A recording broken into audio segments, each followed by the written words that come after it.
students, today we are going to discussing about a poem. The name of the poem is Children. It is given in lesson number 4 of your English reader textbook class 10. तो बच्चों, जैसे कि title ही दिया हुआ है यहाँ पर children, तो चिल्ड्रन आप बहुत अच्छे से समझते हैं। चिल्ड्रन यानी कि आप सभी चिल्ड्रन हैं, आप सभी बच्चे हैं। तो आपको इसका टाइटल बच्चों बहुत अच्छे से क्लियर हो गया होगा, यानी कि बच्चे।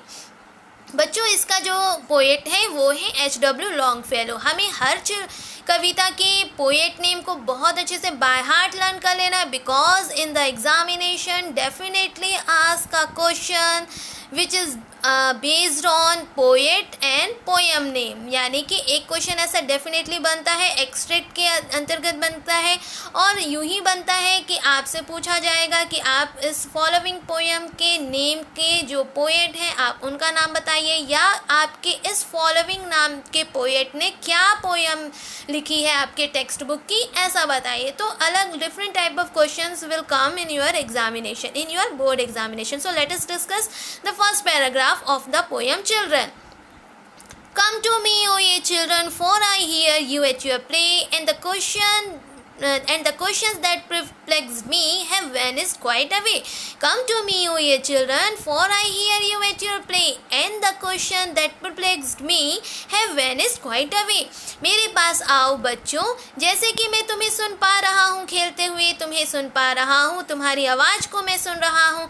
And the questions that perplexed me, यानी कि ऐसे प्रश्न जो मुझे व्याकुल कर रहे हैं, जो मुझे चिंतित कर रहे हैं, जो मुझे परेशान कर रहे हैं, हैव वेनिस्ड क्वाइट अवे, वो सारे जो हैं क्या हो चुके हैं, लुप्त हो चुके हैं, गायब हो चुके हैं, एकदम साफ हो चुके हैं।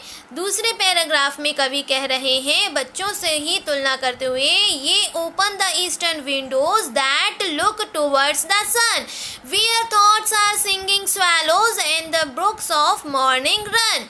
यहाँ पे कवि कह रहे हैं ओपन द ईस्टर्न विंडोज़ की, उस द्वार को, उस झरोकों को खोलो जो पूर्वी दिशा की ओर खुल रहा है, जिसका जो दिशा है वो पूर्वी दिशा है। दैट लुक्स टुवर्ड्स द सन, और उसकी जो किस तरफ उसका रुख होगा, जिस सूर्य की तरफ उसका रुख होगा। Where thoughts are singing swallows, और जहाँ पर जो विचार होंगे वो इस समान होंगे जैसे कोई गाता हुआ पक्षी। यहाँ पे स्वेलोज एक पक्षी का नाम है जिसे बोला गया है स्वेलो, और उसे हिंदी में अबाबिल पक्षी कहते हैं। तो जो जहाँ पर विचार होंगे जैसे कोई गाता हुआ पक्षी, और जो मॉर्निंग होगी यानी कि जो सुबह होगी वो इस प्रकार से होगी जैसे एक छोटी नदी जो निरंतर कलकल करके अपने आगंतुक के लिए, अपने गंतव्य तक पहुंचने के लिए बह रही हो।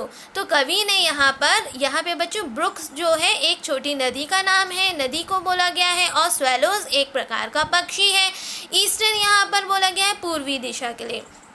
तो ये open the eastern windows that looks towards the sun, where thoughts are singing swallows and the brooks of morning run. यानी कि कवि कह रहे हैं कि ओपन करिए, खोलिए उस पूर्वी दिशा को, झरोकों को जो सूर्य की तरफ दिखता हो, जिसकी दिशा सूर्य की तरफ हो, जहाँ पे विचार ऐसे हो जैसे कोई स्वेलोज जो बर्ड है वो गा रहा हो, और जो सुबह है वो इस प्रकार से हो जैसे कलकल करती हुई छोटी ब्रुक नदी बह रही हो। आगे देखते हैं बच्चों। In your hearts the birds and the sunshine, in your thoughts the brooklets flows, but in mine is the wind of autumn and the first fall of the snow। कवि ने अपने आप की तुलना बच्चों से करी है, और यदि वो बच्चों को देखता है तो वो बहुत कुछ अच्छा पाता है, और वो अपने जीवन में जो कमी पा रहा है तो वो यहाँ बता रहा है बच्चों से तुलना करते हुए कि in your hearts the birds and the sunshine, यानी तुम्हारे जो हृदय हैं, तुम्हारे हृदय में जैसे कोई चहचहाती हुई पक्षियां हैं, सनशाइन है यानी सुनहरी धूप है। इन योर थॉट्स, तुम्हारे विचारों में जैसे कोई छोटी नदी पूरे निरंतर अपने गंतव्य तक पहुंचने के लिए बह रही है। बट इन माइंड, यदि मैं अपनी बात करूं, अपनी चर्चा करूं, तो कवि कहता है मेरा तो जीवन या मेरा जो समय है वो इस प्रकार से बीत रहा है जैसे विंड ऑफ स्नो, यानी पवन, वो भी कौन सी पवन, जैसे शरद ऋतु की कोई पवन चल रही हो। और the first fall of the snow, यानी कि जब स्नोफॉल होता है तो स्नोफॉल का जो शुरुआती दौर होता है, तो इस प्रकार से उसके जीवन में ऐसा समय ऐसा चल रहा है, उसने इस समय को ऐसा तुलना करके बताया है विंड ऑफ ऑटम से और fall of first fall of the snow से। अगले पैराग्राफ में पढ़ते हैं बच्चों, come to me O ye children and whisper me in my ear what the birds and the winds are singing in your sunny atmosphere.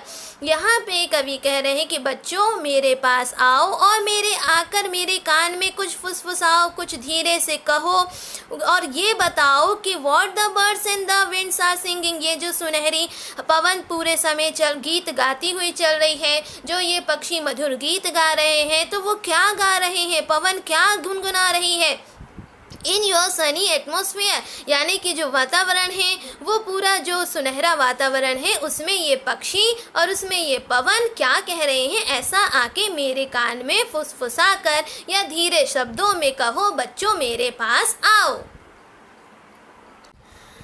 अगले paragraph में पढ़ते हैं, for what are all our contrivings and the wisdom of our books when compared with your caresses and the gladness of your looks. For what are all our contrivings and the wisdom of our books when compared with your caresses and the gladness of your looks।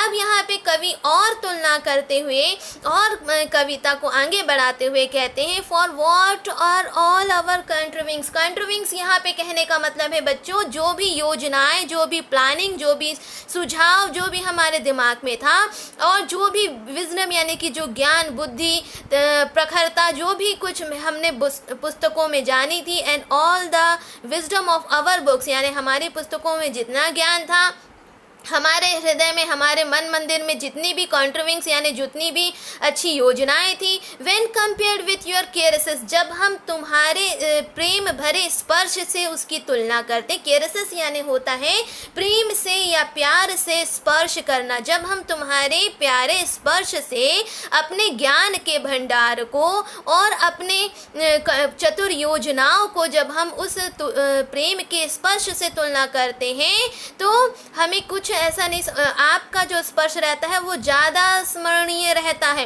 And the gladness of your looks, gladness of your looks यानी कि जो तुम्हारा जो सुंदर, तुम्हारा जो आनंदीय, प्रसन्न चित्त करने वाला जो तुम्हारा लुक्स से तुलना करते हैं तो क्या पाते हैं। अब अभी आप पढ़ोगे कि अब आगे जब तुलना उसने किया तो क्या पाया, तो इसमें यही बताया गया, for what are all our contrivings and the wisdom of our books when compared with your caresses, जब उससे तुलना की जाए तुम्हारे प्रेम के स्पर्श से, and the gladness of your looks, gladness of your looks यानी कि आपको बोला गया आपका आनंदित, आपका प्रसन्न चित्त से, और तुम्हारा जो स्पर्श है जिस प्रकार से आनंदित दिखाई देता है जब उससे तुलना की जाती है तो क्या होता है। अगले पैराग्राफ में पढ़ते हैं बच्चों, they are better than all the ballads that ever were sung or said, for they are living poems and all the rest are dead. कवि H.W. लॉन्गफेलो यहाँ पर बता रहे हैं कि better than all the ballads, ballads यानी जितने भी बड़े बड़े ग्रंथ, जितने भी बड़े बड़े काव्य बने हुए हैं, यदि हम इसकी तुलना आपके केयरसेस से करते हैं, आपके प्रेम भरे स्पर्श से करते हैं, तो ये are better than all the ballads, तो वो सारे जो ज्ञान वाली पुस्तकें, काव्य गाथाएं जो लिखी गई हैं उन सब से कहीं ज़्यादा अच्छा है उसका स्पर्श, आपके केयरसेस उससे ज़्यादा अच्छा है। That ever were sung or said, मतलब जितनी भी बैलेट्स जो अब तक कही गई होंगी, गाई गई होंगी, लिखी गई होंगी, उन सब से बच्चों का जो केयरसेस है वो बहुत ज़्यादा अच्छा माना गया है कवि की तुलना में। For they are living poems, कवि ने बोला है कि जो बच्चों का स्पर्श है, बच्चों का जो प्रेम है, बच्चों का जिस प्रकार से बच्चों का जुड़ना होता है, तो वो एक for they are the living poems, ये एक बिल्कुल जीवित कविता के समान है जिसे बिल्कुल सृजित किया गया है, all are the rest are dead, और उसकी तुलना में जो अन्य चीज़ें हैं वो बिल्कुल व्यर्थ और निर्जीव के समान हैं। जितनी भी गाथाएं, पुस्तकें, बड़े बड़े ग्रंथ हैं, यदि बच्चों के केयरसिस से यानी प्रेम भरे स्पर्श से यदि उनकी तुलना की जाए तो वह सब निर्जीव है और वह कुछ भी उसमें सजीव सा नहीं है, परंतु जो बच्चों का प्रेम है और उससे मिलता हुआ जो स्पर्श है वो एक जीवित कविता के समान है। तो ऐसा बच्चों की तुलना से कवि ने यहाँ पर हर चीज़ में, हर पैराग्राफ में, पैराग्राफ 1, 2, 3, 4 एंड 5, 6 में बच्चों से ही तुलना करके अपने जीवन को बच्चों के केयरसेस से, बच्चों के प्रेम के स्पर्श से तुलना करके कवि ने यहाँ पर बताया है। यहाँ पे बच्चों आप देख सकते हैं ये पिंक बॉक्स में एक समरी बेसिस आपको दिया हुआ है और इसको आप बहुत अच्छे से समझ सकते हैं। The present poem is about children. The poet says that children spread joy and relieve us from anxieties of our life, यानी कि ये कविता जो है, जैसे कि नाम है चिल्ड्रन, तो this poem is all about the children. कवि कहता है कि बच्चे जो है खुशियाँ, प्रसन्नता, आनंद जो है उसको बिखेरते हैं, स्प्रेड करते हैं, और जो हमारे जीवन के जो दुख हैं या कष्ट हैं, चिंताएं हैं, उससे हमें रिलीव यानी कि मुक्त कर देते हैं। Their caresses happy looks are more valuable. कवि ने बच्चों के प्रेम के स्पर्श को ज़्यादा वैल्यूबल यानी कि ज़्यादा महत्वपूर्ण बताया है उन ज्ञान से जो पुस्तकों में हमें मिल रहा है। उस ज्ञान से तुलना करके कवि ने बच्चों से द्वारा मिलता हुआ जो स्पर्श है, उनका जो प्रेम है, वो ज़्यादा बहुमूल्य बताया है। He compares them to the sweetest songs. कवि ने उनकी तुलना मधुर गीतों से भी करी। To him they are living poems. कवि कहता है कि बच्चों से मिलने वाला जो प्रेम है, स्पर्श है, वो एक जीवित कविता के समान है।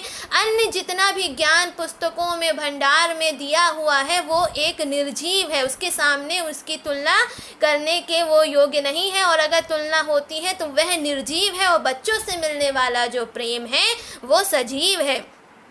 तो ये कविता के अंतर्गत कवि ने, जिनका नाम है H.W. लॉन्गफेलो, उन्होंने हमें चिल्ड्रन कविता में बताया है। तो बच्चों, मैं उम्मीद करती हूँ कि आपको ये सारी कविता, इसके सारे पैराग्राफ्स बहुत अच्छे से क्लियर हुए होंगे। अब हम डिस्कस करेंगे बच्चों इसके सारे difficult words. Let's discuss all the difficult words which we have in our poem number 4. The name of the poem is Children and it is written by the poet H.W. Longfellow. So the first difficult word is perplexed and its Hindi meaning is हैरान करना या व्याकुल करना. Next word is vanished, that means लुप्त हो जाना. Eastern, पूर्वी, swallows, a kind of bird, एक प्रकार का पक्षी या जिसे कहते हैं अबाबील. ब्रुक्स, छोटी नदी. थॉट्स यानी विचार. विस्पर, फुसफुसाना या धीरे से कुछ बोलना. विजडम, ज्ञान या बुद्धि. कंट्रीविंग्स, चतुर योजनाएं. केयरसेस यानी प्यार से स्पर्श करना. ग्लैडनेस, आनंद या प्रसन्नता. बैलेट्स यानी गाथा, गीत. ऑटम, शरद ऋतु. चिल्ड्रन, एज यू नो, इसका मतलब बच्चे. बर्ड्स यानी कि पक्षी. तो ये सारे डिफ़िकल्ट वर्ड्स थे बच्चों. जब भी आप कविता के पैराग्राफ्स को पढ़ोगे तो ये डिफ़िकल्ट वर्ड्स आपको डेफिनेटली आएंगे, तो आपको उनका हिंदी मीनिंग मालूम होना चाहिए ताकि आप कविता की मीनिंग को बहुत अच्छे से समझ सकें। और हमें कविता को के सारे पैराग्राफ को बहुत ही बाय हार्ट लर्न करना है। इसीलिए लर्न करना है क्योंकि जितनी भी आपकी कविता है उसकी 4 लाइन्स जो है एग्ज़ाम में, बोर्ड एग्ज़ाम में एक्सट्रैक्ट के रूप में बनकर आती है। इसीलिए हमें हर पोएम्स की 4 लाइन्स को बहुत अच्छे से रिमेंबर करना है, सब लाइन्स को पढ़ना है। परंतु आपके एग्ज़ाम में किसी भी पोएम की 4 लाइन्स आपको एज ए एक्सट्रैक्ट आनी है और उस पर बेसिस क्वेश्चंस बनेंगे, जिसमें फर्स्ट क्वेश्चन यही बनता है कि आप इसके कवि का नाम बताइए. Give the name of the poet and give the name of the poem also. तो हमें हर पोएम के और हर लेसन के जो राइटर है और हर पोएम के जो पोएट या पोएटेस नेम दिए हुए हैं वो बहुत अच्छे से लर्न कर लेने, ताकि एग्ज़ाम में जब भी हमारा ये क्वेश्चन बने, क्योंकि ये क्वेश्चन बिल्कुल बनता ही है, इसलिए आपको हर पोएम के और हर उसके स्टोरी के राइटर नेम बहुत अच्छे से लर्न होने चाहिए। तो बच्चों, मैं उम्मीद करती हूँ कि आपको ये पोएम और उसके डिफ़िकल्ट वर्ड्स बहुत अच्छे से समझ में आए होंगे। अब नेक्स्ट वीडियो में हम इसके क्वेश्चन आंसर्स पे चर्चा करेंगे।